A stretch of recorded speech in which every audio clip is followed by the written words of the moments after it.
I don't know whether it's good afternoon or good evening, everyone, but welcome to the next session, and I'd like to introduce you to Colin Palmer. I've just made Colin write a few sort of biographical notes about himself out here. Colin now works as an independent consultant, looking particularly at studying the relationship between businesses and IT. I'll come back to that in a few more seconds. But before that, Colin had 17 years with Thomson Travel, and until recently, in 1990, he was Deputy MD. Okay, all right. Thanks very much indeed, Jeff. The cover story for this actually was I pulled ligaments playing tennis. The real truth of the matter is that it was the last group I talked to who did this to me, but I now have things to fight back with now. So I think I'll start off by taking my jacket off, actually, because one of the reasons to do that is sometimes when I go up early in the morning, I happen to put on a different jacket to the trousers, and halfway through I look down and start getting embarrassed, so that overcomes it. One of the other difficulties, actually, with having this is questions in the morning like, what does the World Rest Executive wear over a plaster cast? But, you know, we've solved that by sort of ski socks now, so it works quite well. It really is truly a thrill, actually, for me to be talking to this group. I got involved, it's very nearly 3 years ago now, on the issue of hybrids, and I got a phone call from a chap I knew quite well at a company you may have come across called Coopers & Lybrand, who said that a group of the great and good involved with the BCS had got together as a sort of strategy review panel looking at some of the things that BCS should concern itself with in terms of society and the way it might begin to lead a number of issues forward from its position. And one of the issues they wanted to look at was hybrids, and because of the work I'd been involved with, especially with Thomson, in bringing IT, especially in links with travel agents and things like that, which got to be quite well known, was I interested in getting involved in this? And I sort of tentatively said yes. Then I started ringing around a few people to see if they were interested in also getting involved. And that was really the first thrill of this experience about hybrids over the last 3 years, because I rung up a number of people who I thought would be interested in putting me in the right direction, and they all gaily volunteered their time and their energy, and the list was actually quite impressive, and perhaps the most enthusiastic was a chap called Dr. Rob Wilmot, who was Chief Executive of Texas Instruments and then ICL in the early 70s and 80s, and is a great exponent of the hybrid idea. Ian Glenday, who's head of computing at ESSO in the UK, Jeffrey Dart, who is now head of the food division at Marks and Spencer's, was head of IT, John Hamby, who runs IT for National Power, Michael Earle, who was the author of the hybrid concept, really, at Templeton College, and is now Professor of Information Management at London Business School. And that plus a guy who did a terrific job on the communication side called John Aberhard, and some excellent research work from a lady called Sue Otley. And it was a real thrill to be able to get together with such a group of people who not only said this is important, but we're willing to give our time. Now, I say that not simply to say, you know, this is a name-dropping session, but that this is something that people at very senior positions in major organisations in the UK are very much committed to.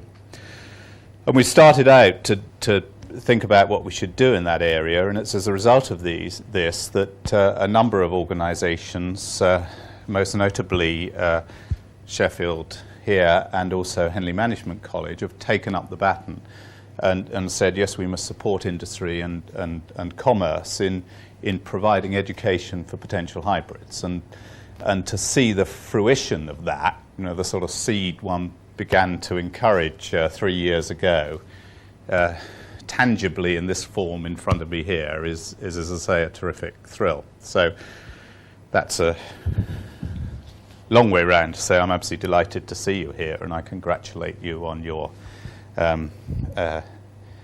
sense in seeing this opportunity and also in your commitment in undertaking it. And I think that's an important thing to say up front.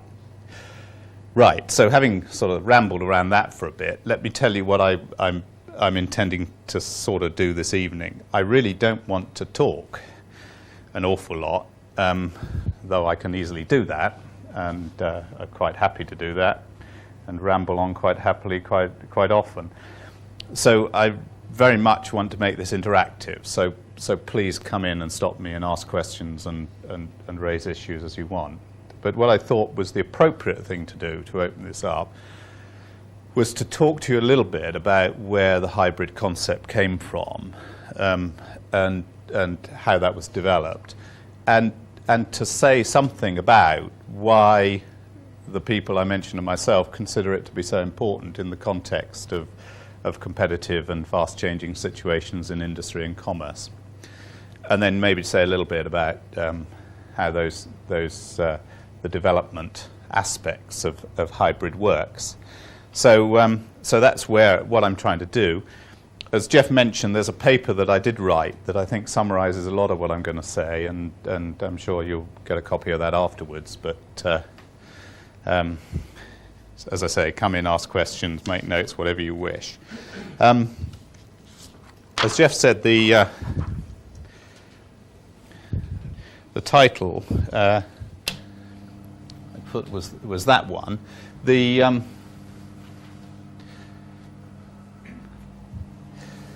My background, actually, I mean, as you sort of gathered, I'm fairly hybrid myself.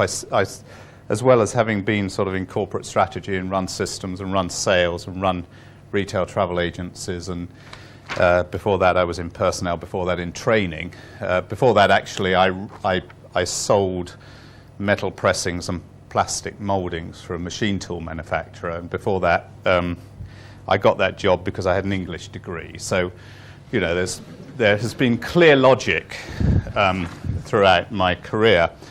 And actually, when I think about the term hybrid, or when I think about lots of things, what I tend to go back to is I tend to go back to the English literature bit and say, well, there's always something in English literature that throws light on these things. And it occurred to me, as soon as I got involved with hybrids, that there was a bit of John Dryden that I should look up, and eventually I found it.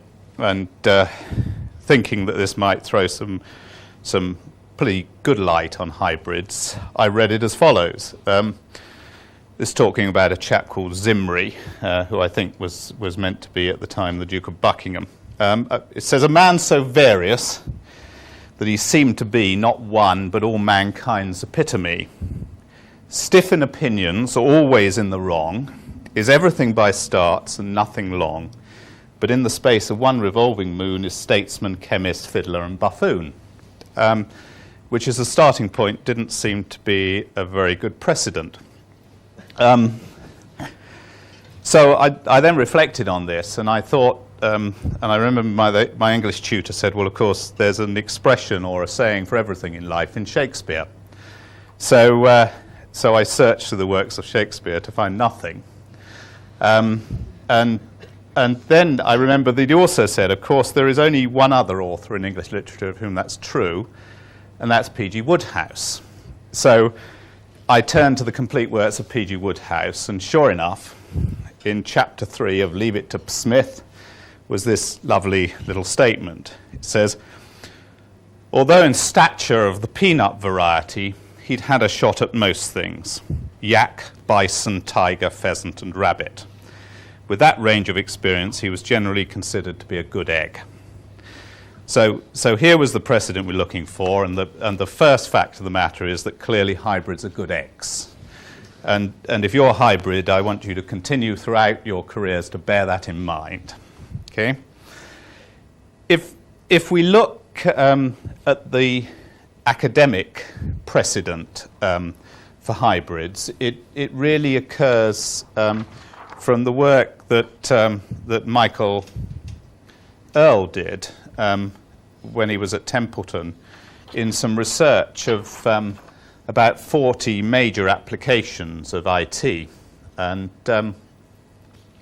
what he observed in that work was that there were 4 roles that were really played by people involved in this successful application. And where there was success, these 4 roles were clearly in evidence. And he divided it up into, and presumably as you get into this thing, you'll find that everything in academia is on 2x2 matrices, yes? You may already discovered that, but it's generally true, I've found, yes? And if it isn't, they won't publish it, I suspect, yeah. So there's a simple tip for a start. On the one side, you have the people who are in the user community and the people who are in the specialist community, and then on the other side, you have people who are in the driving end of it and people in the doing end of it. And what he said was that the 2 key specialists who are in the driving community are firstly the leader. Now, the leader is critically important in the sense that they are the key sponsor of whatever change you're trying to bring about. Often chief executive or director level, but they're the people who envision the change that is required. For example, one of the extremely effective users of IT, in my experience over the last few years, is a company called Unipart, which you may have come across. The chief executive there is a guy called John Neal. He drove forward an initiative to give Unipart a very highly responsive delivery system, which he described, and the objective and target he described was very simple and straightforward and crystal clear, which was that we need to take an order from any workshop in the UK by 6 o'clock at night, yeah, and be able to deliver it by 8 o'clock the following morning. Yeah? And that is a wonderfully typical leadership type behavior in this concept. And the crystallization of that view, which presumably comes from lots of debate and consideration, strategic analysis and all the rest of it, then enables others to do something about it. The second role that was perceived to be important, this rather unhappily called impresario. And the impresario quite often, in my view, is probably the IT director, and the role of the impresario is the provider of resources and the supporter and the enabler of things, especially on the specialist side. And from my own experience, when we were doing a lot of the links with travel agents and putting videotex sets into travel agents to link direct into the Thompson reservation system, I was well blessed by having an IT director by the name of Roger Tomlin, who was a terrific support in helping us to understand what was involved in the project, its scale, the sort of resources, helping us to plan it out. I remember him standing there amid the beer mugs in the bar trying to write this critical path analysis to explain to us exactly what was involved and to bring us up to speed and support us with the necessary resources. And that he clearly did. So that was the second role.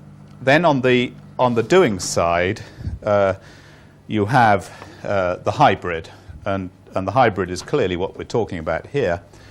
And the hybrid is the person who effectively shares and takes the vision from the leader and drives it through the business and makes the change happen. So here is the mover and shaker of the organization to make the change happen. And in the case of the Unipart example, it was probably actually in this case a guy called Muir Moffat, who was the number 2 in Unipart, who really drove the change, very hands-on way. Within Thompson, when we were doing the changes within travel agents, then that was my role very much in trying to move and shake the organization, not simply to change in terms of writing a system to support it, but to make all the organizational changes, to change the contracts with travel agents, to launch the whole system as a product, and so on and so forth. And then last but by no means least, and I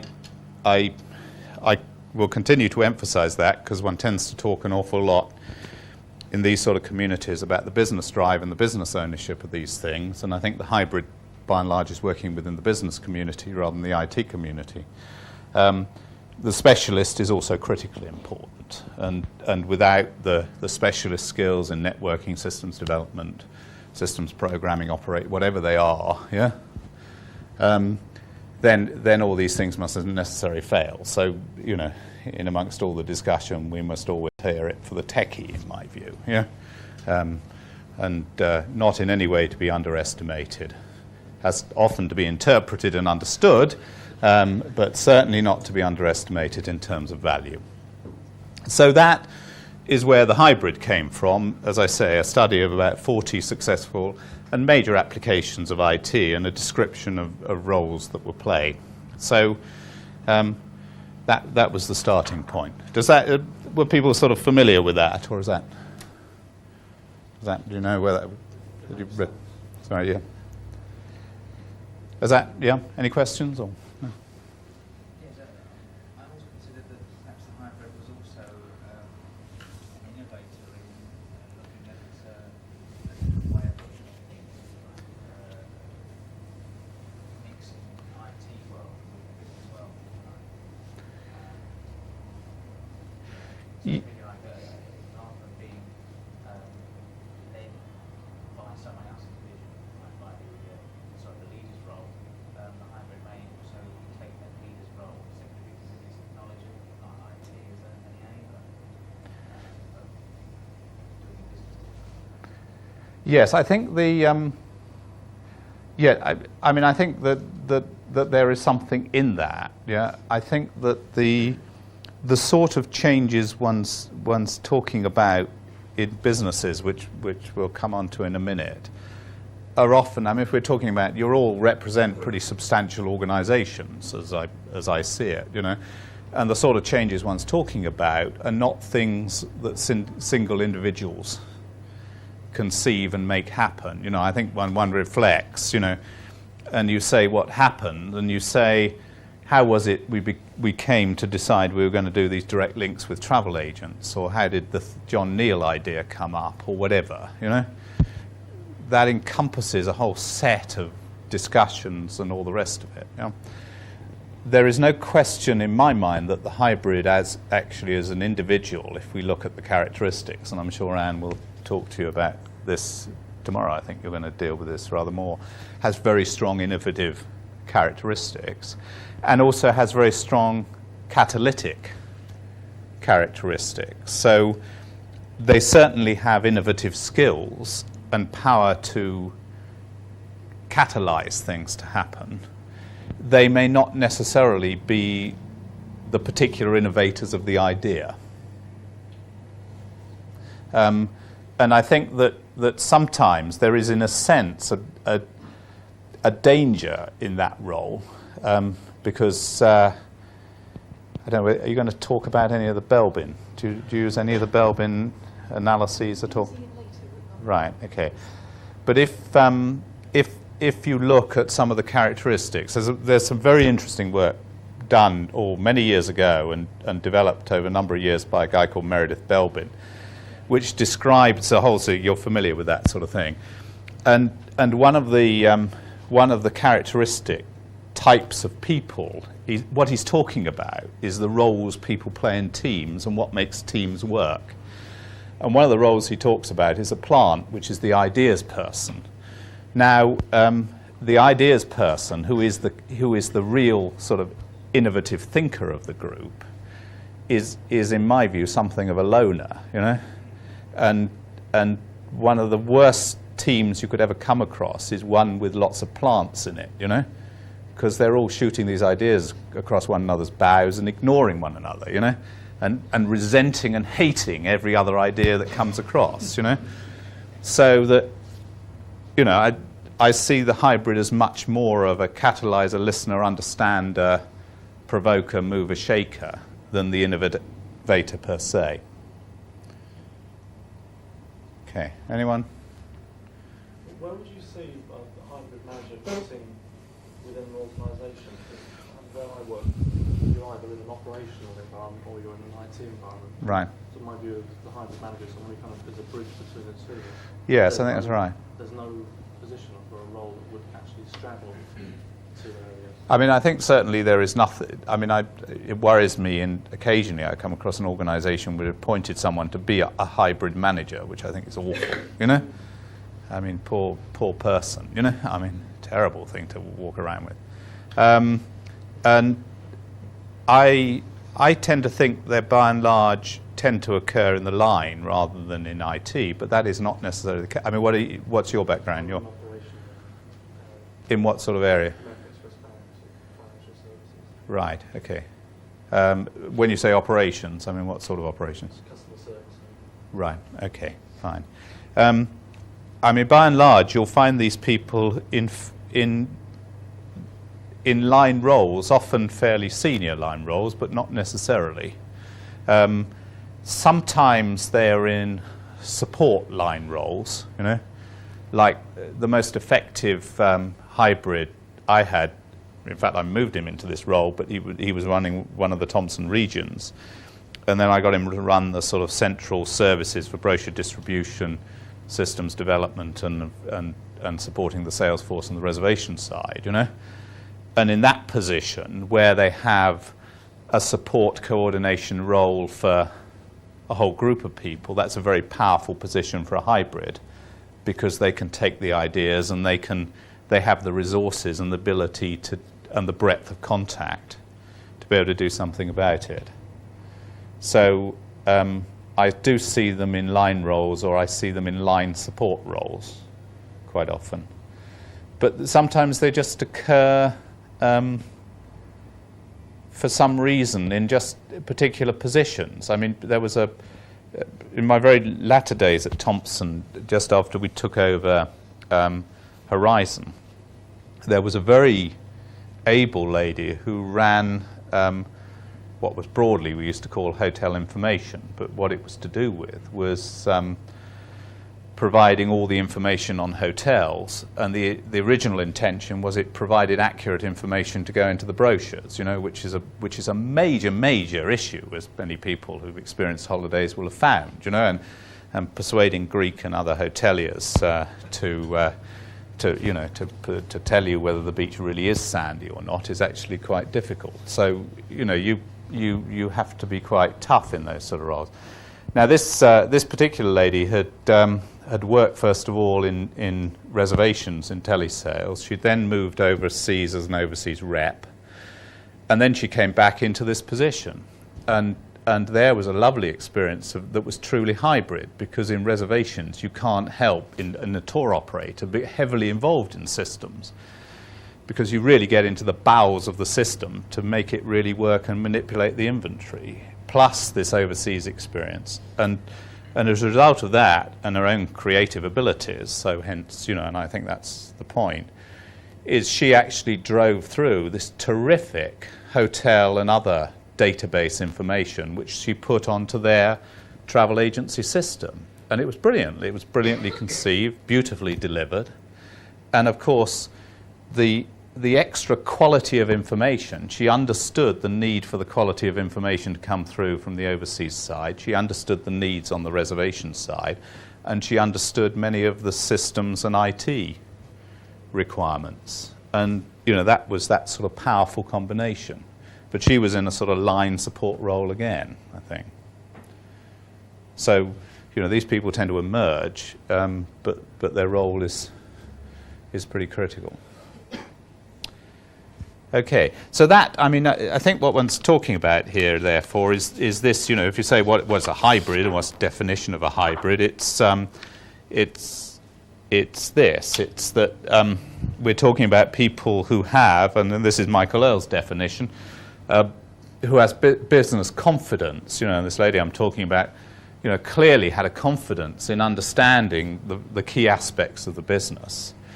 So, you know, the concept of recruiting a hybrid into the organisation, in my view, is a nonsense, yeah, because they won't necessarily have that level of understanding of the business they're coming into. They may actually have of the industry, but not of the business.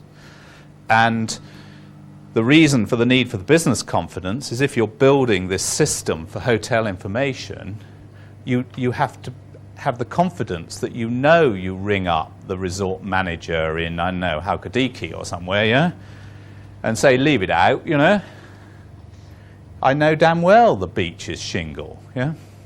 And, you know, to put a few things about that suggest to people that they're not going to pull the wool over your eyes, you know, and have that sort of knowledge of how to go about the business and what the business is about and what makes it tick and work.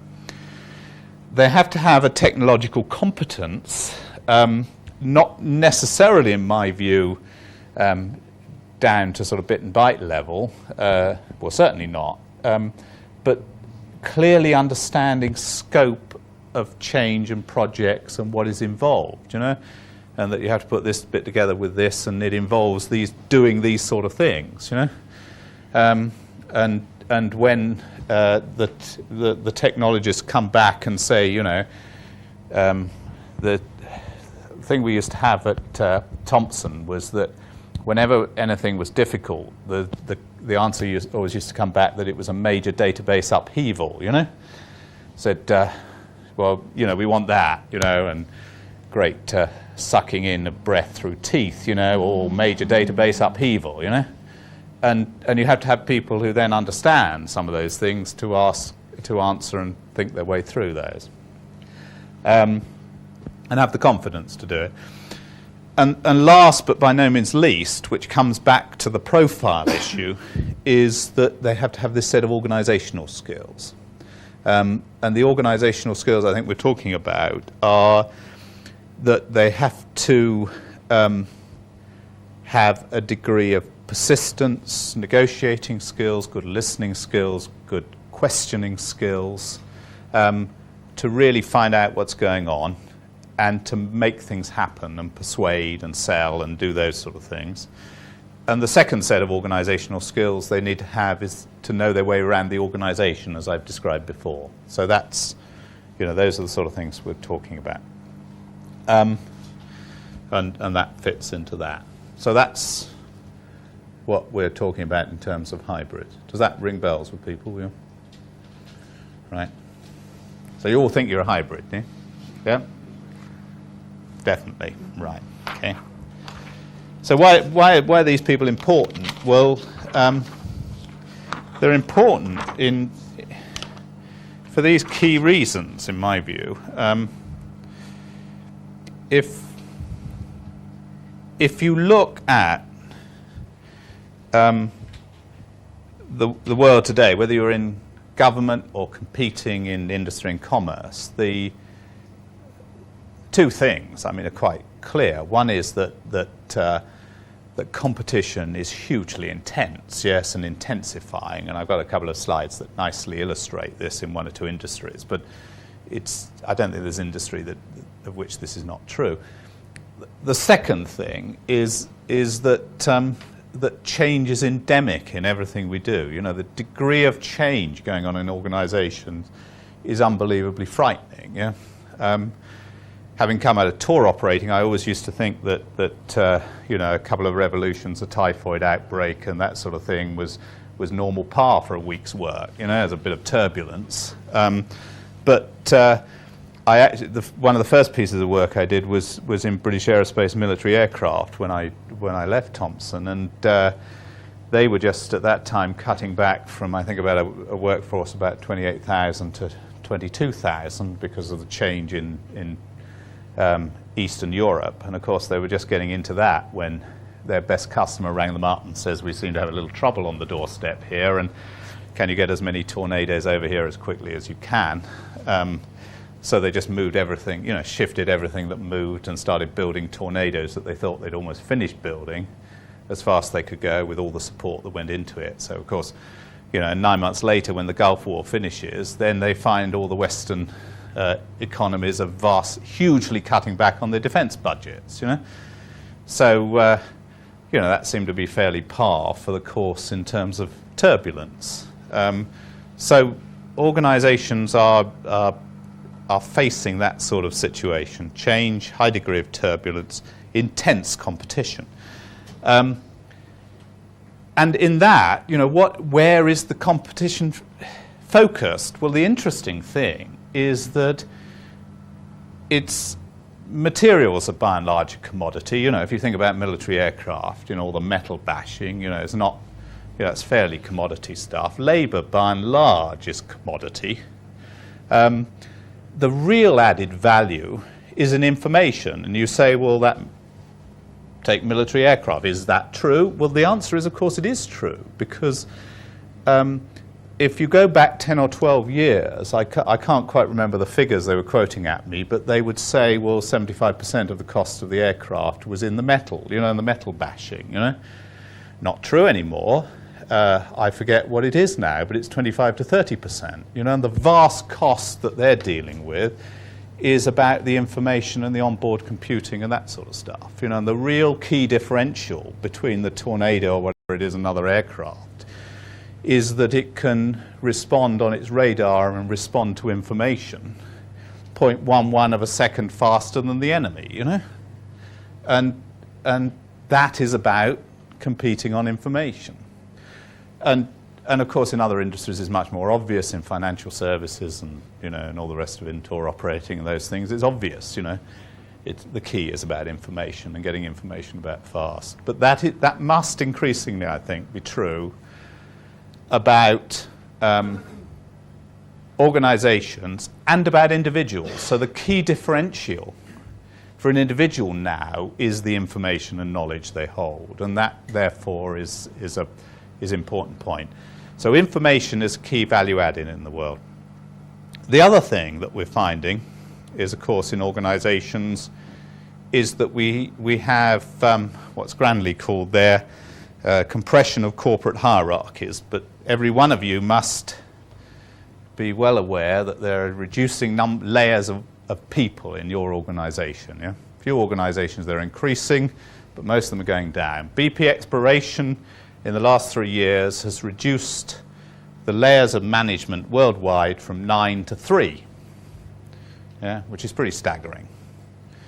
And so you're increasingly getting sets of people with knowledge and information who are networking in organizations. If you look at what is happening competitively and in terms of information, then markets are indeed increasingly global. And there are some pretty obvious ones like electronics and all the rest of it. You know, we increasingly get dominated in all sorts of industries by the Japanese, but it's true of every single industry. And what you have is many industries now that, of course, as a result, never sleep. So stock markets around the world is a business that never sleeps. And the globalization of operations is hugely significant. And you go and talk to organizations, as I was this morning, talking to a major food manufacturer, and what they're talking about is this issue that here you have lots of geographic units. You know, we're divided up into North America and South America and Europe and all the rest of it. And we've got brands that run in all those countries, so we have this wonderful thing called international marketing, yeah, that changed my dog's food from Mr. Dog to Caesar, I noticed, you know. All these wonderful things that break through as they're out of it. But we're talking about doing these things across global scales. And of course, the other thing that is happening is that increasingly, though some of you may find this difficult to believe, but increasingly there's much greater standardization in terms of computing, much more availability of packages, and you can begin to mix and match some of these things and put them together. So what we're experiencing is a focus upon information as the competitive issue, and we're facing rapid change, and we're facing this competition both in terms of cost and quality. And in that intense set of activities, you're talking about change that requires integrative change, not simply across functions, you know, so now we don't simply have to make sure all the figures run together across the accounts department. We have to make sure they run effectively across businesses. We have to make sure they run across industries. They make sure they have to run across countries, you know. And And if I look back over my career, and when I joined Thomson in 1973, and they said, oh, it's great, you know, we've just computerized all the invoicing, yeah? So client services department has computerized the invoicing, okay? And then in the mid-70s, we said, right, we put in this real-time reservation system that enables us to integrate the whole inventory, do all the accounting, and do lots of other things, and the documentation and invoicing and all the rest of it. By the mid-80s, we were into EDI and electronic funds transfer and those sort of things, so linking stuff into banks, yeah. And by the late 80s, we were into European networks and PCs in Corfu and all those sort of things, you know. So that over that period of time, we've seen a move from that sort of functional change and integration to total integration across businesses, countries, and all the rest of it, and then eventually moving into payment from hoteliers, you know, on worldwide global networks. So you can see exactly what's happening, and all this is about information. So the whole pulling together of that is that what we're talking about is that organizations increasingly are about the management of their information as a key resource. I mean, clearly people are also the other key resource, but information is also a key resource.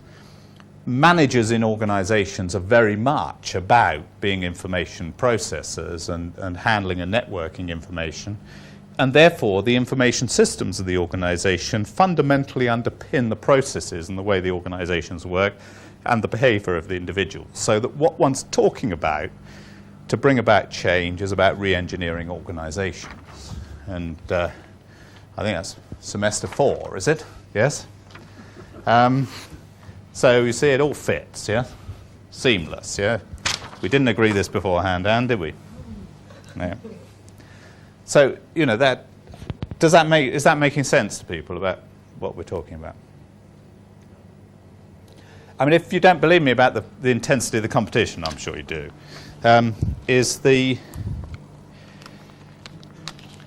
there's one nice slide that I put up here, which I love. There's a wonderful book, which I recommend to you, called The Machine That Changed the World.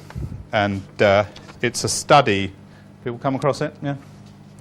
I read it. It's by a guy called Dan Jones.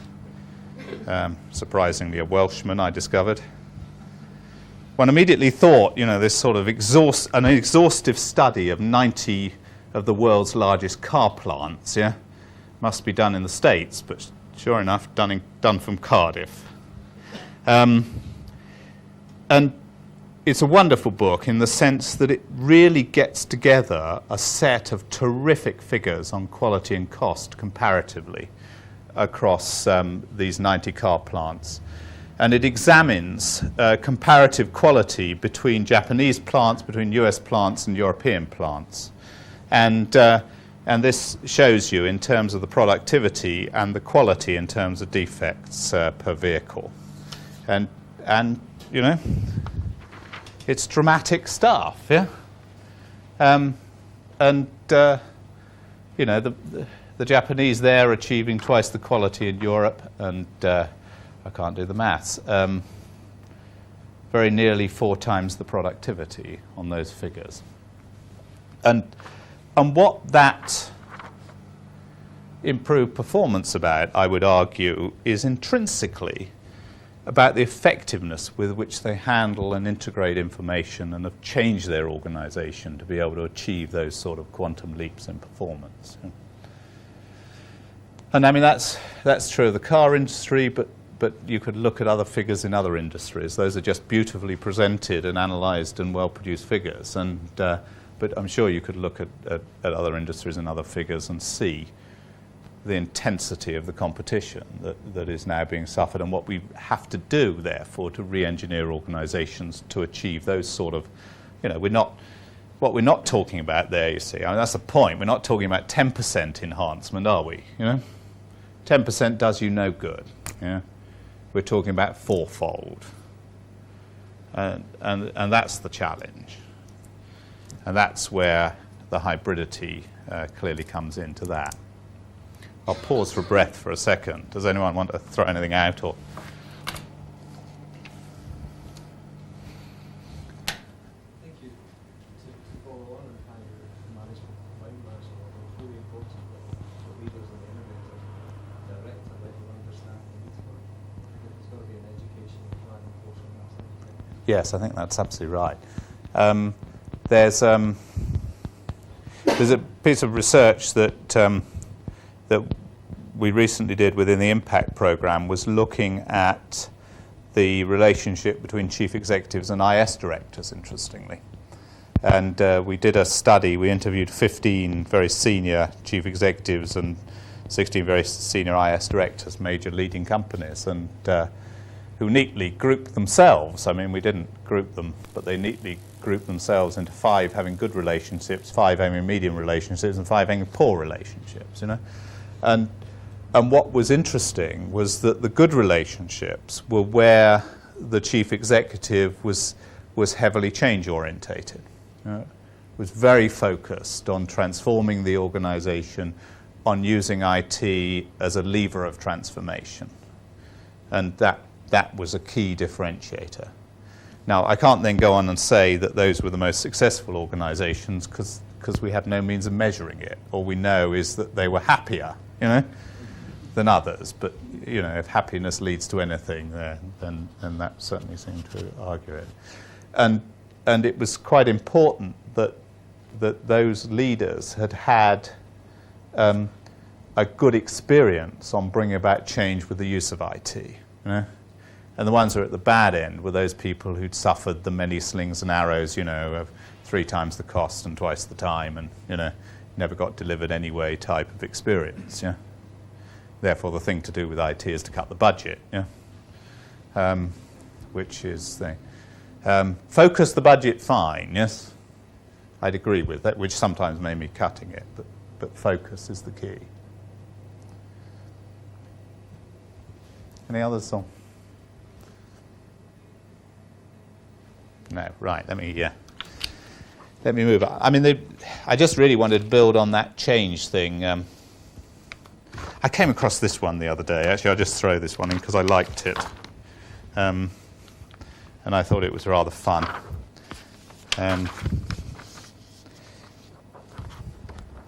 Because it's full of the most wonderful paradoxes. Yeah. Can you read that? Can you read that at the back? Shall I read it to you? In evolution, it says, nothing fails like success is probably always right.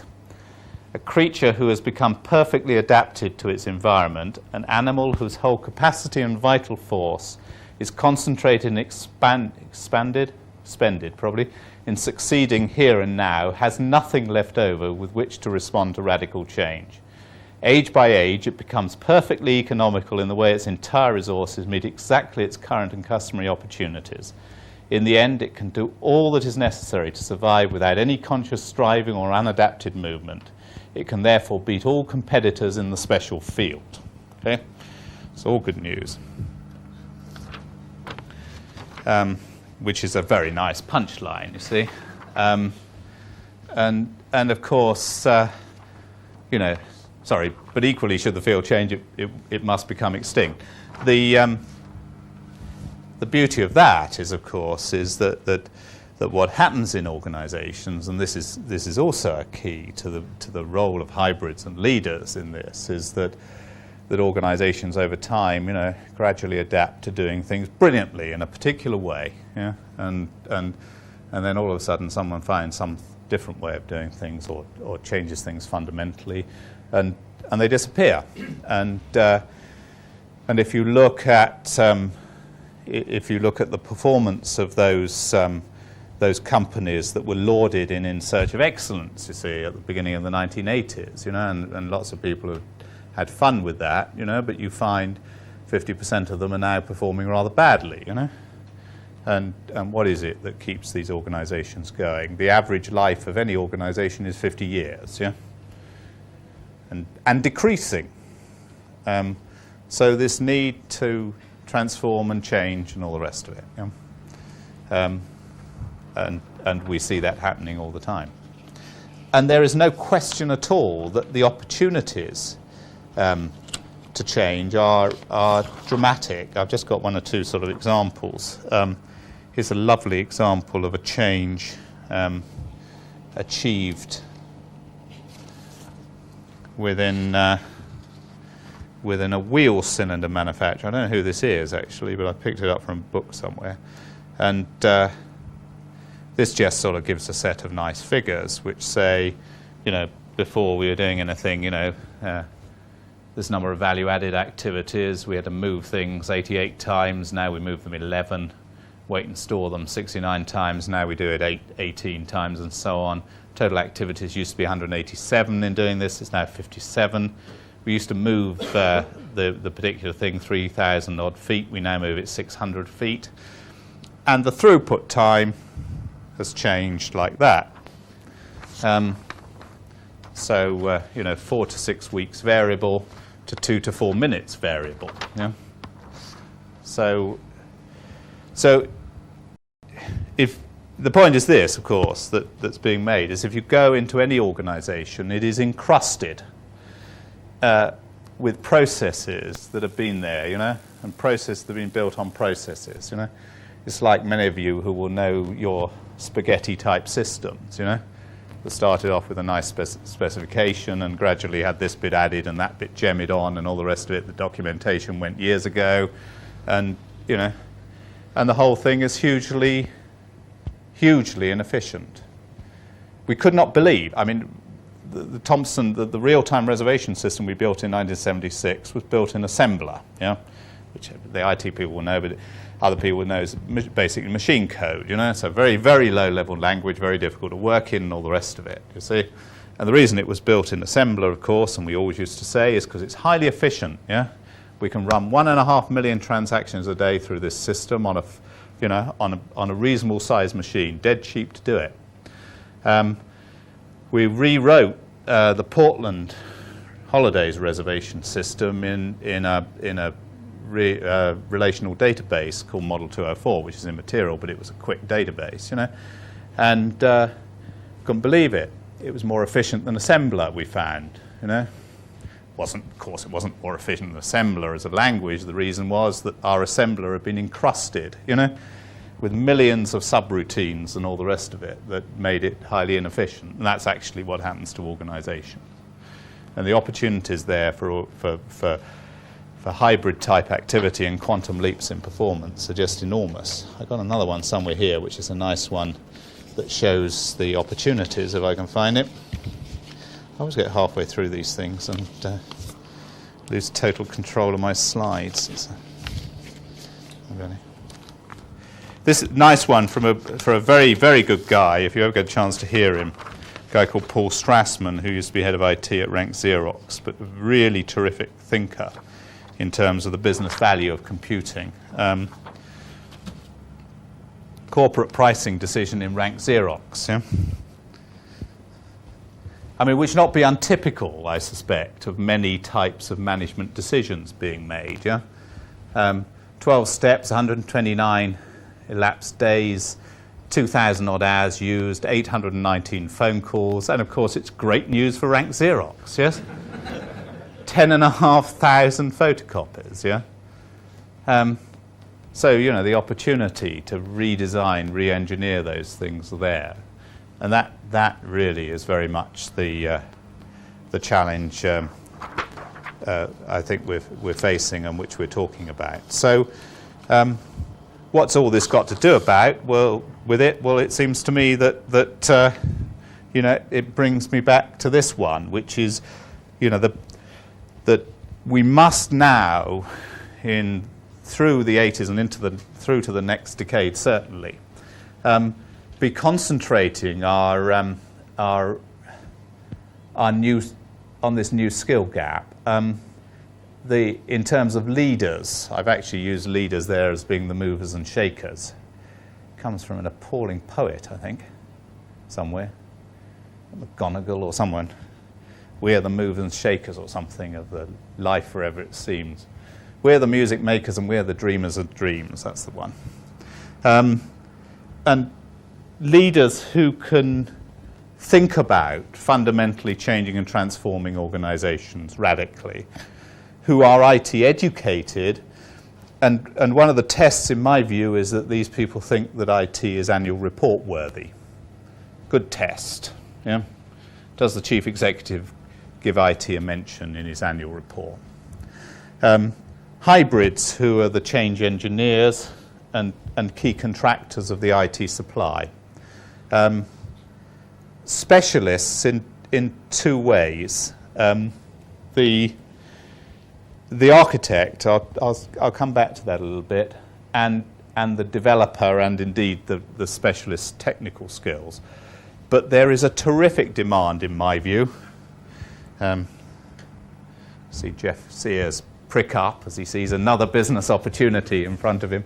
But there is a terrific opportunity now to think about IT architecture. There are very few people I've ever come across who can architect systems in the same way that architects architect buildings. You know, with all these building blocks of packages and software and all the rest of it. You know, where are the people who have the breadth of understanding of all these materials and things that you can put together in new ways? You know, most of the specialisms are in sort of project management, or you know, I can do a bit of systems analysis, or I can do a bit of business analysis, or whatever.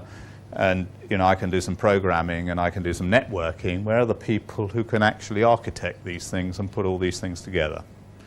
Yeah, very, very key development skill. And the impresario, who resource investigator, another Belbin expression, but find and manage the resources, and is a key listener educator, especially of these sort of people up here, in terms of getting them to look at the opportunities to IT. So that's the IS director now, in my view, in many organizations, increasingly has this key role to educate their colleagues about not, you know, what a database is and all the rest of it, maybe a little bit of that, but really about here are the sort of ways we can think about information in the business. Here are the sort of ways we can begin to exploit things, you know. I think they have a very big role in terms of doing those sort of things.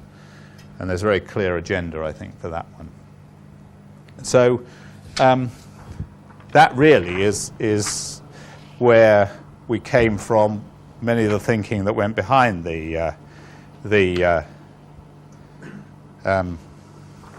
what we're doing, and therefore, you know, how do we go about trying to get things to happen? Well, the BCS, as Jeff and others will tell you, is not the richest organisation in the world, and I'm pleased to say that my task group is profitable.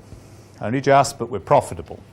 And what we've actually been doing is to try and build up profiles of success and explain those and push those around a bit. There is a book about to be published, because we did a little joint venture with a little company called Business Intelligence, and I have the final draft of their book on hybrid managers, about 200 odd pages of it, which describes a lot of these things and has lots of lovely examples of success stories in developing hybrids and what they've done with organizations. And that will be published in the next month or so. The second issue, in terms of cracking it, is, and I'll talk a little bit more about this, is the identification and development of individuals within organizations. So identifying these people who have this sort of hybrid profile and characteristics and giving them real opportunities to develop, and providing the necessary education and training provision. And that's precisely why we're so delighted to see Sheffield taking this corporate-based, modular, part-time, distance learning type approach, so that people can actually get to grips with the education and training and knowledge necessary in the context of real jobs of work, and linked into organizations. because that does precisely what we're looking for. And what I think what they're looking at doing here is absolutely spot on, and I think that's going to be a terrific learning experience, not only for you, but I think for everyone, in terms of, because the first time you're all through, these are always great learning experiences, Jeff, yeah? So things will go right and things will go wrong, but hopefully together you'll really make it work. So cracking it is about trying to get a good understanding throughout the world about what's going on, getting within organisations, developments and jobs challenges, and getting provision such as Sheffield are providing. And it's what has been clear in my mind is that the people who have been successful in developing hybrids have done a number of very particular things, and some of the best examples are people like Esso and Ian Glenday, in my view, is the person who probably has led this field. And what we're talking about is people who are we're not talking about simply, taking a few people from IT and bunging them into business for a couple of weeks and taking them back again, And that's not what we're talking about. We're doing the other way around. What we're talking about is identifying individuals within organisations who have lots of these sort of characteristics. And I don't know whether that's a right list, Anne, or I think I did take it from your research work. So, yes, absolutely, must be right. But there were these sort of characteristics, yeah, that are clear in hybrids, and I recognise those amongst a number of hybrid colleagues who I've worked with. Especially these sort of things, the sort of ability to cope with ambiguity and conflict, terrific social networks, persistence. I had this wonderful chap who worked for me who had wonderful hybrid characteristics, and what he used to do was he used to get 2 or 3 key questions, and he then used to go round and ask 10 people the same question, And then he used to work round again, because he'd say, well, I came and asked you about this, and you said so-and-so, so-and-so. Well, I asked Jim, yeah? And Jim gave me a slightly different answer, maybe you can do something to reconcile these two for me, And this way, he was just terrific at winkling out truth. And he was also very good, because and again, they'd sussed him, And they knew the only way was either to say, well, I don't know, but I will find out, or really tell him the truth, yeah? And that sort of persistence and energy and curiosity and sort of thing is typical hybrid behaviour. Bit maverick and a bit of swine to work with, really, though often very nice, So critical in the development of hybrids, in my view, is profiling and selection tools, and Anne is the leading world expert on that. That's right, isn't it?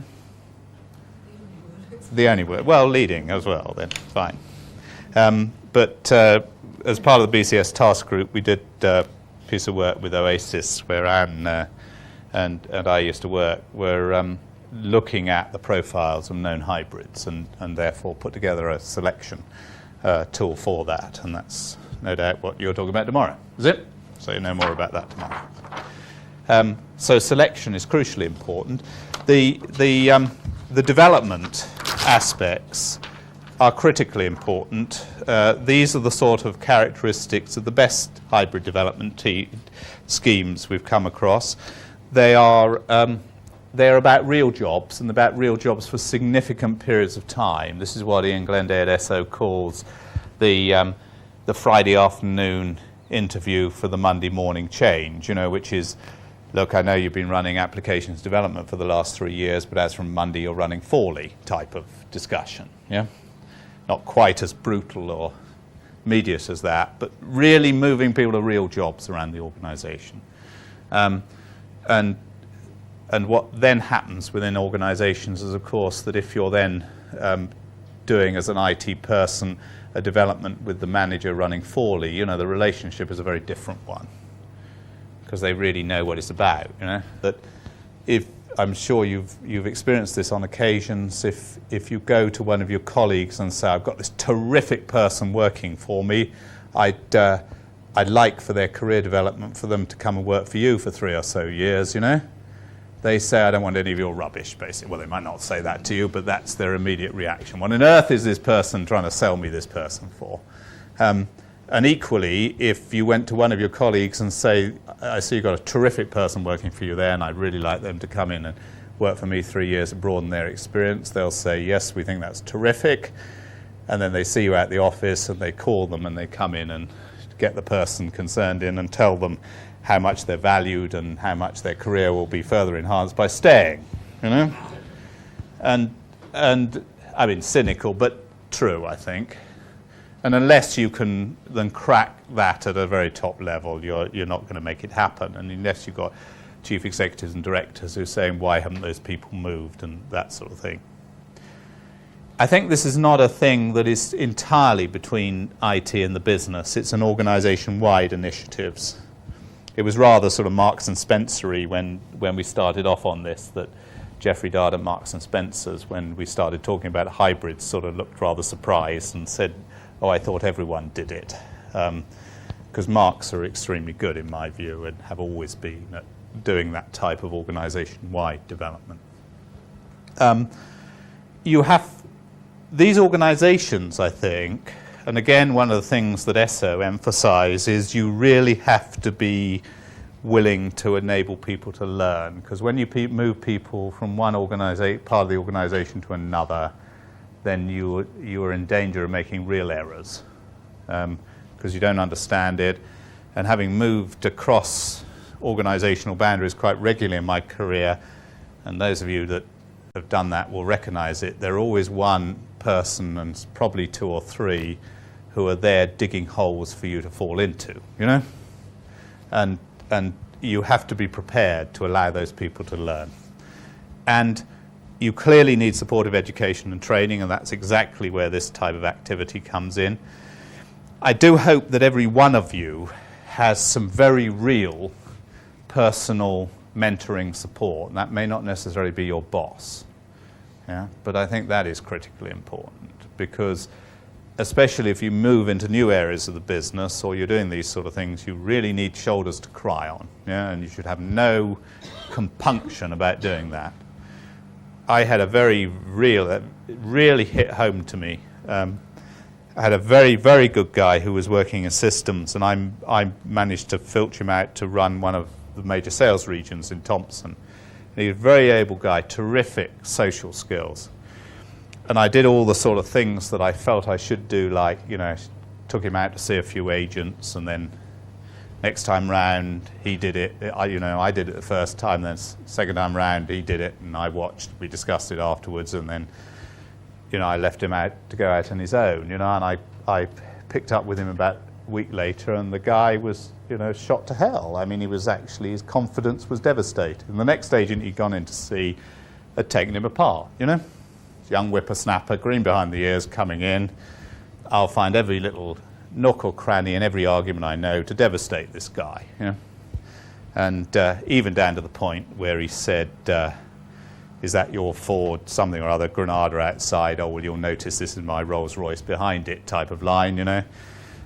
When you drive a Rolls Royce, you come and tell me how to run a travel agency, Sunny type of line, you know.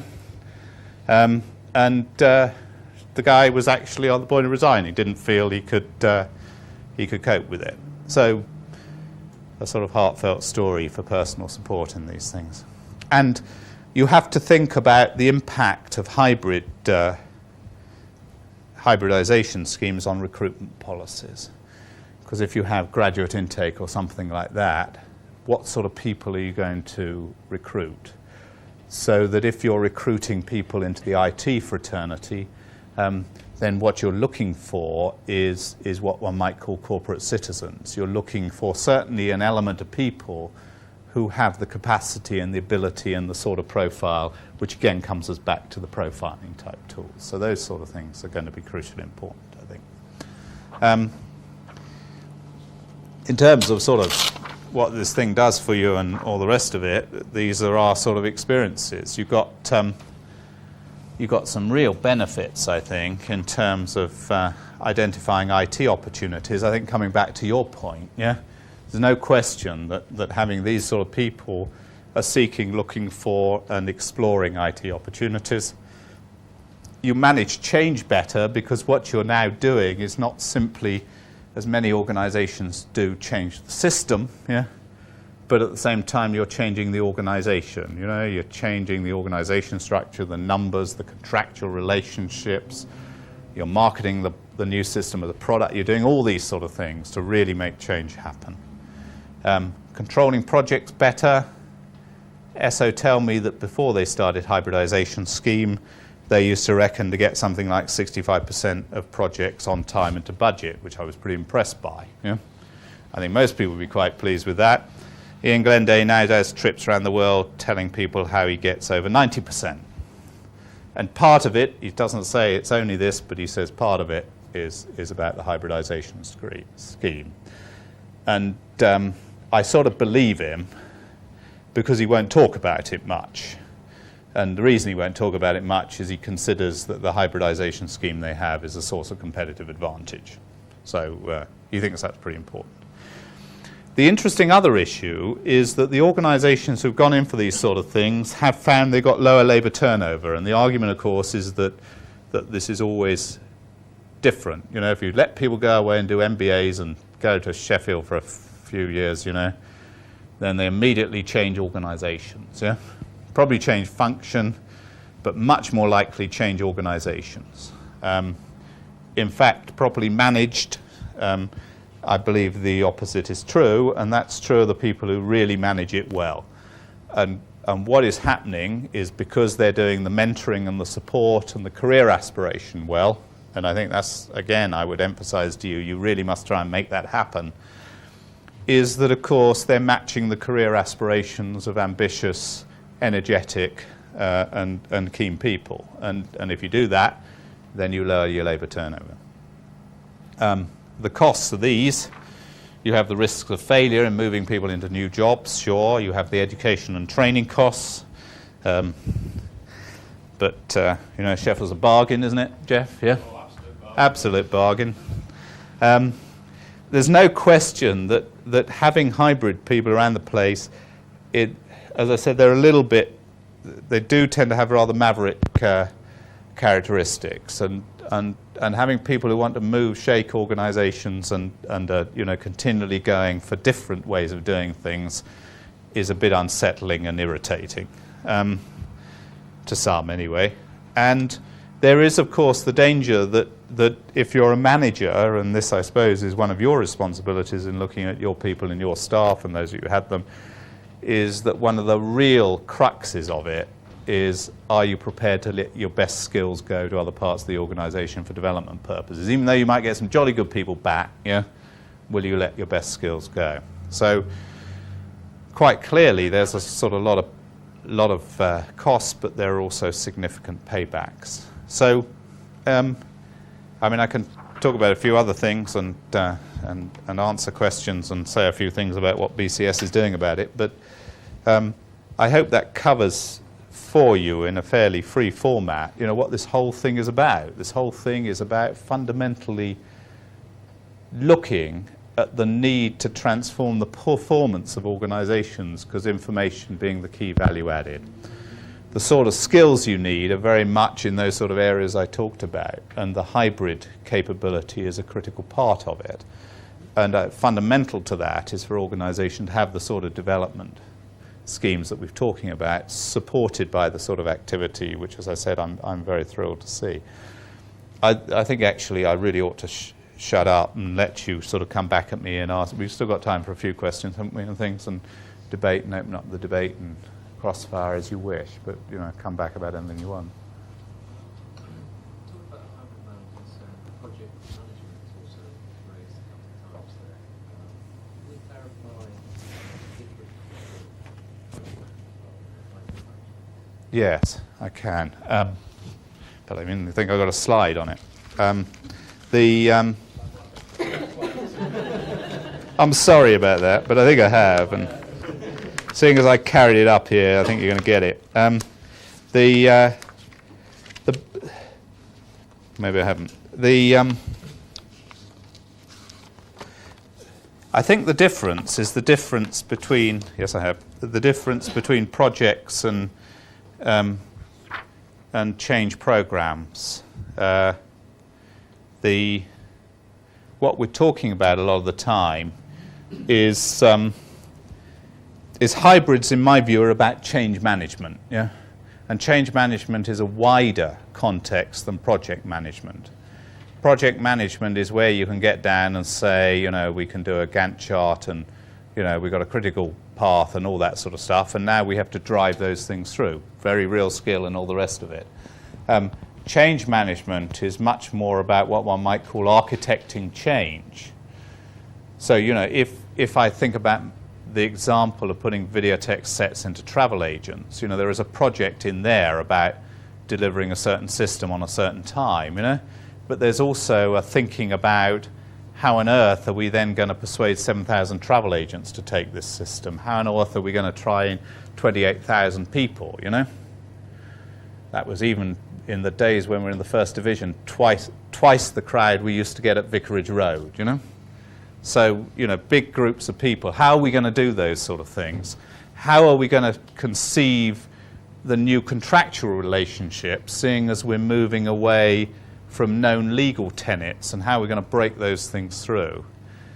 And the hybrid is concerned much more at these sort of ends of change programs and transformation, than simply deliverables within a project. Does that differentiate for you? I think it depends on whether you're saying the project manager owns the benefits, the working benefits back into the business, because that's really what you're on about. Well, yes, in my experience, most project managers do not own the benefits, yes? The project managers are there to deliver certain aspects of the changes. If you deliver a system to, to provide links into travel agents, yeah? Then you can provide a beautiful system, but unless the people who own the benefits on the sales side decide to go out and tell the travel agents they can have it, yeah? Change the relationships, change the role in the regional offices, no benefits will be had. So we're talking about the hybrid manager in that context of getting the organisation to drive the benefits out. So I think that's the level I'm talking about. Does that clarify the difference, do you think? I think it seems progressive. It's almost like the hybrid manager is exactly that. It's got responsibility for all benefits to the business, whereas a project manager is, in terms of reference, effectively highlight what he's responsible for rather than the total. Hybrid manager is actually the total impact of the business.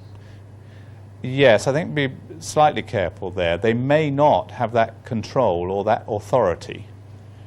What they do is they create that authority for themselves, by kicking or screaming or whatever, Because at the end of the day, if I go back to my videotex example, because I know that one best, is that you had at the end of the day no authority over the company secretary to be willing to change the legal agreements with travel agents, yes? But you managed to persuade, negotiate, lever, enough to make it happen. And you go back possibly through, which is why when you're talking about transformation, you're talking about sponsorship at board level, because at the end of the day, you need the chief executive to lean on someone occasionally, yeah? And the hybrid is taking the role of actually making those things happen, sometimes with authority and sometimes without it. One of the points that one of the issues I feel is that a hybrid has to have a high level of credibility for his work. And is that not as a result of perhaps experience within the company, that you only get credibility because of the result of experience within the company? Or is it something that you can expect to be taught? Can I go out and get some credibility tomorrow? Well, I think there's, I'm trying to think, there's another nice 2x2 matrix somewhere. But there's, it says something about power and authority coming on sort of two matrices, and one of them, I think, is about experience, and that certainly is true. we must respect this guy because they've been in this position for 25 years and clearly they have knowledge and value, you know, and that's true of lots of people. There are people who have power and authority just by sheer dint of personality, you know. And I remember the first time I worked with a particular consultancy group that I shall remain nameless, but the most wonderful thing about them, they were strategic consultants, was their unabashed ability to, I mean, they just had a basic belief that no one would say no to anything, you know. And the thing that hit me, they arrived on the first morning and we did a sort of initial briefing and they said, oh, well, we should start by interviewing the chief executive, which is a fairly obvious thing to do, you know, and you sort of expect them to send a note to the chief executive or to ring up the secretary and try and get an appointment in the next week or something, you know. They'd seen them by 2 o'clock in the afternoon, you know, because they just had no belief that that he would say no. They just walked in and said, we've come to interview you. And the chief executive said, well, you know, I'm a bit pushed, I've got 1 or 2 things to clear, and they said, oh, well, we'll give you a quarter of an hour to clear it and we'll come back, you know. And said that should be plenty, they said, and walked out and came back in a quarter of an hour, you know. That's, so you know, that sort of thing is, personal authority is very, very important, I think. It's a bit brash, that, I know, but I think you get the point. If you're pulling these people out of the line management role or line support for 3 years, how do you actually reinforce their business knowledge? Because the only way you can do it is actually promote them through the organisation. So the next job is to be back in the business. Yes. Well, I mean, you might be doing it either way. So I don't think I've quite understood your question. If you're saying that the hybrid manager's got to have a good understanding of half of the business, the illustration you used was laid on the hotel information. Yeah. So you're sort of marrying our IT skills with a business skill. Yeah. You would use it for 3 years. What would you do after 3 years? Because you wouldn't have necessarily the right set of skills would be the next project as a hybrid manager. Yes. What would you do with them? Well, I think actually what you're talking about here, I mean, that was someone who just sort of popped up with hybrid capabilities. Whether they had the ambition to go forward or not is another. I mean, it wasn't part of an overall hybrid scheme. But I think that's, in my view, is that's why you're selecting people who have a terrific headroom in terms of you know, future capability.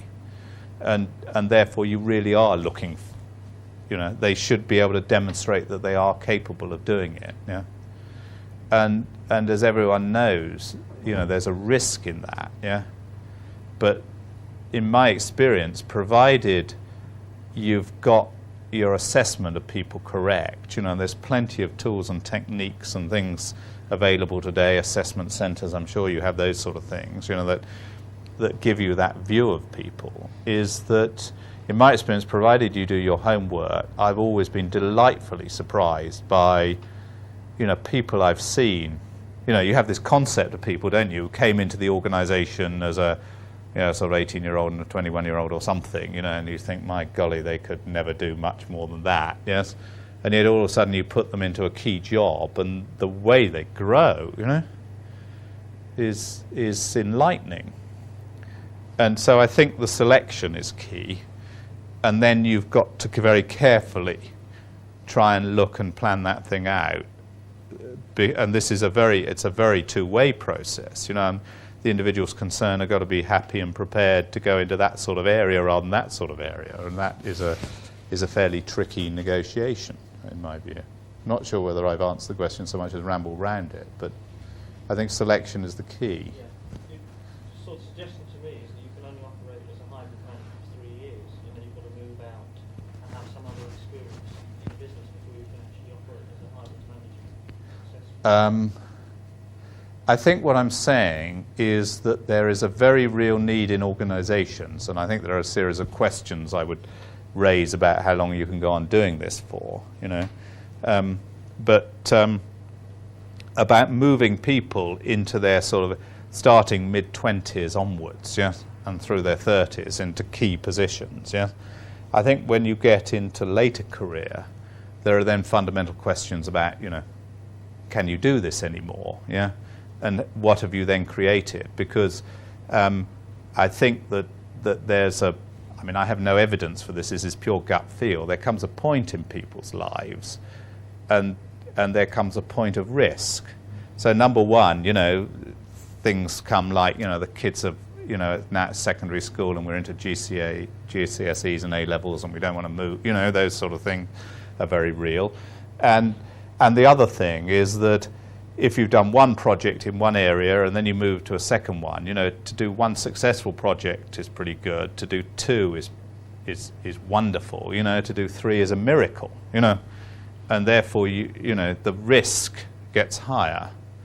And I think that you will then begin to move people back into key line positions. Yes, and expect them to be much more in the general management framework. I think. Yeah, because to tell you the truth, I mean, I ran 3 major projects on the trot, yeah, and if nothing else, you know, you're knackered. I mean, you've had it, yeah, because it's hard work and it's deeply depressing, you know, and you get fed up with going to the hospital to the doctor for the happy tablets, you know, because you're bashing down walls and it drives you mad. And it was interesting. I mean, there's a bigger level, but I remember saying to Rob Wilmot, because he sold ICL to STC, and they I think they said to him, you know, they'd like him to run STC, and he said basically, I've turned around Texas Instruments, I've turned around ICL. I said, no way am I turning around a third company. He said, I've had it, you know. I want to do other things in life now. So, you know, I think there's something to that. But then those people have this breadth of experience and understanding, which at general management level is then hugely valuable. Just an observation. What you're saying seems one of the key characteristics of a hybrid manager is the lack of self-interest. They'll look across an organisation, they'll do things on behalf of other people rather than and maybe it's a cynical view from working for a government department, but the traditional manager is the opposite of that. They're an empire builder. Yes. And so there's a clash there. Yes, I think there is. Yes, I think. Would you say that was true, Anne, about lack of self-interest or thing? I'm not sure about that. The hybrids that I've met have been very ambitious people, and perhaps they've seen that a better way of furthering their own interest is to go ahead in the strategic direction, to become hybrids, rather than build up a little empire in one small area. Yes. There is certainly a very strong motivation about enjoying yourself. You know, one of the interesting questions, I think, of one bit of research I saw was that these sort of people have been asked what they most enjoyed in their career, you know, and the answer was interesting, which was that they were puzzled, yes, by the question, because what they said was we'd enjoyed everything, you know, I mean, enjoyed it all, you know, it's all been great experience and fun, you know, was a sort of view. In terms of in government departments and building up, I think that is certainly true culturally of many organisations, yes? And I think one of the things that many organisations are finding, and this is true of government as well, I think in spades, is that to be able to become adaptable in the current environment, you actually, one of the first things you have to do is break the culture, you know? And actually break through those things of saying, you know, people are not valued because they've got big departments. You know, they're valued for sets of skills. And, I mean, just as an illustration of that change, one of the interesting things I noticed, certainly in Thompson in the 1980s, was the increasing number of specialists who were valued in the reward system. So, and I remember we started in systems. We said, we have some specialists here, you know, who are top-class technical architects or whatever, you know.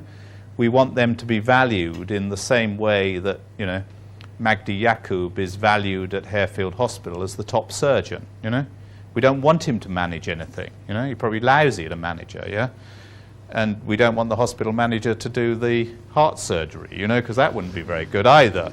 But so what we've got to do fundamentally in the organisation is to start breaking through some of those cultural things of, if you've got lots of people, you get more money, and, because I think what I've said in terms of the breaking down of corporate hierarchies argues that people with high knowledge capability must be equally valued. And I do think that in government departments that is a key. I was trying to think of, I've heard a guy called Steve Mattison, who's at Inland Revenue, tell the story about the computerization of PAYE, and the breaking down of barriers that they had to achieve with that, and I seem to remember there was quite a lot of flavour of that, stopping people worrying about having large departments and getting people to worry much more about performance and outputs and their own personal contribution. So I think to achieve adaptability, and my answer to your question is, to achieve adaptability, you have to break through that cultural issue. And it's a prerequisite in transforming the performance of organisations. And I don't know whether that is happening in government. I don't know enough. Is there any sign it's happening in government? There are hints.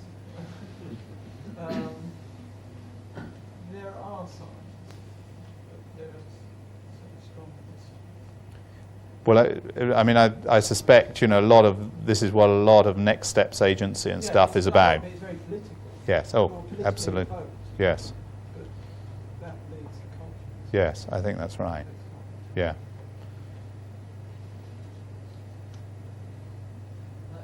You've emphasised the need of a mentor, and since we are talking today to a group of people of a new generation, where are the mentors going to get the necessary knowledge, skills, able to be mentors in a field where perhaps they have no experience? Do you have any thoughts on the training, the education of mentors? I actually will pass that one straight back to you, I suspect. Yes? I think you have a very important role here at Sheffield to try and ensure that happens, and I think the concepts of things like learning contract, three-way learning contracts, is because I don't think this is a thing of, we'll say we'll find a few people and send them on a week's course to do it. I think this is a thing of saying, let's identify for each one of these good people around here who their ideal mentor is. Yes, it may be a former boss who they got on pretty well with or something, yes? It may be their current boss, or it may be someone in personnel or something, yes? But then I think you may well have a role to get together with those people to say, right, let's talk through what this involves and the sort of things we look for, so that A, we know you, and we can have conversations, and also tell you the sort of things that we think these people need in terms of support, Because as sure as eggs, just when they're coming up with their big project, that's when the chairman has his favourite task to be done by tomorrow night, And how are we going to deal with that? Do you think that's a fair challenge? Yes? Jeff is nodding his head. I think so. Yeah. I do think you have a very real responsibility there.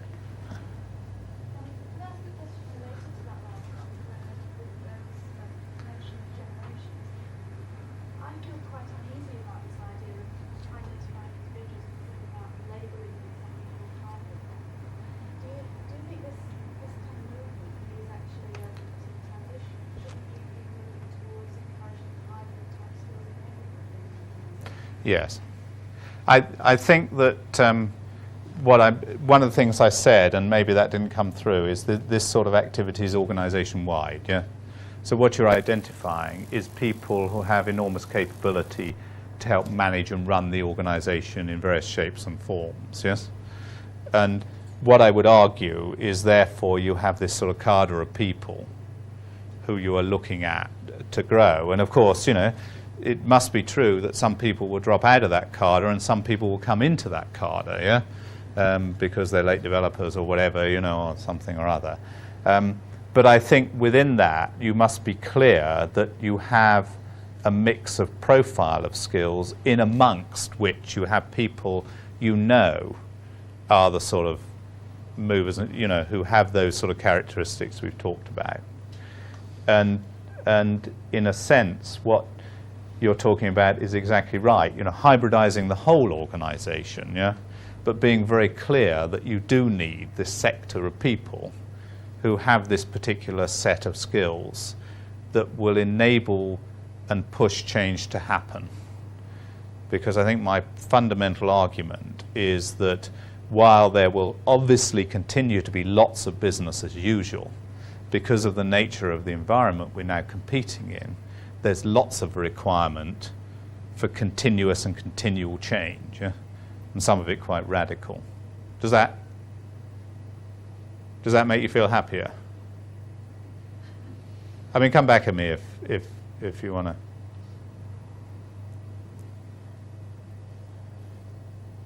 Anything else? How are we doing? What do you think? Oh gosh, yes, I've overrun. Well, I mean, thanks very much. Thanks for the invitation, Jeff. It's been very nice, and to come and talk to you. As I say, it's a great thrill to see these things tangibly come to fruition. I congratulate you on putting yourselves forward in this way, and I wish you the most enormous success, and I give you the most enormous encouragement to do it. You know, if I have the opportunity to join you at any time during the next months and years of this activity, I'll be delighted to do so and see how the thing's going on. I'm going to watch it with great interest, and the most important thing, certainly as far as I'm concerned, is every one of you is absolutely hugely successful, and you'll be in my heart and thoughts. So thanks very much indeed.